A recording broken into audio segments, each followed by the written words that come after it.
Senator Jackson had always believed in the integrity of the Silvanus government, but his recent audit revealed a different story.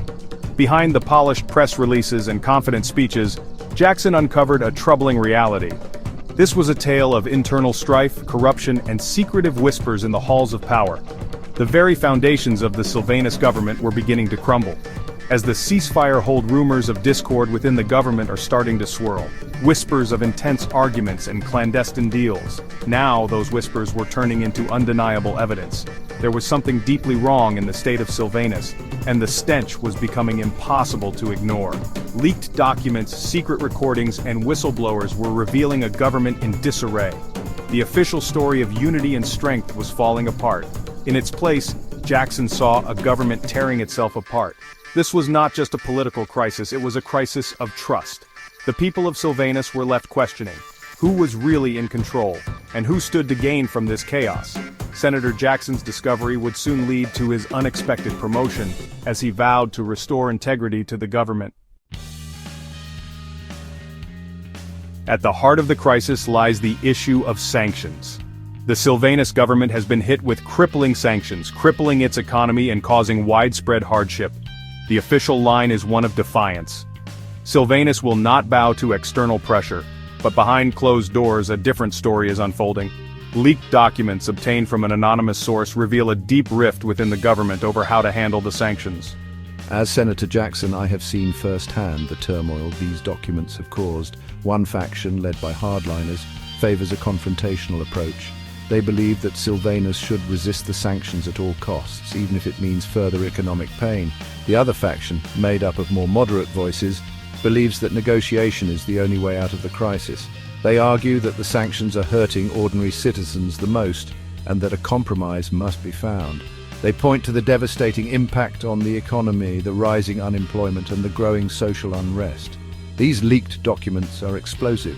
They expose the lie of a united front. They show a government paralyzed by indecision, unable to agree on a clear path forward. The stakes are incredibly high. The future of Silvanus hangs in the balance. As if the internal divisions weren't enough, a corruption scandal has erupted, shaking the Silvanus government to its core. Senator Jackson, a high-ranking official once seen as untouchable, has been at the forefront of exposing a web of bribery, embezzlement, and abuse of power. This is not just a case of one bad apple. Evidence suggests that this corruption is systemic, reaching the highest levels of government. Contracts are being awarded to cronies, with public funds being siphoned off to offshore accounts.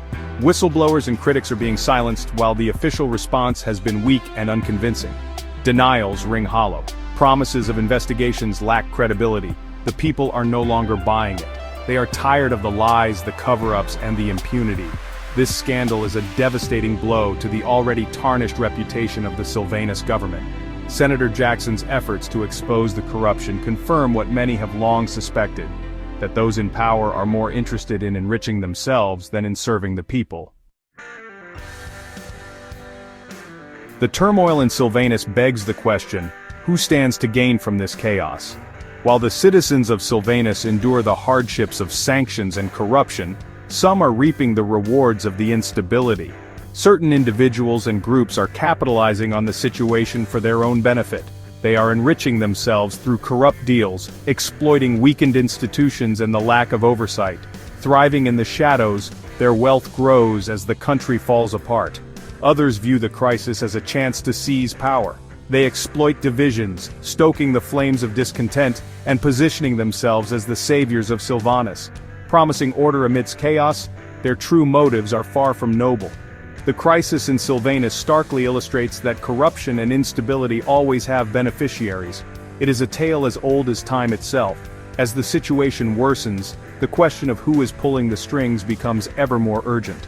Senator Jackson, hailed as a hero for his efforts to restore order, has risen to prominence amidst the chaos. But Jackson has yet to uncover Dansksi's accomplices, the beneficiaries of this turmoil. Jackson will be at Dansksi's trial on Primus Egma. As a key witness, I hope to bring trust back to our government and repair our relationship with the United Colonies. Though a referendum has not been ruled out, thank you for watching. Please subscribe.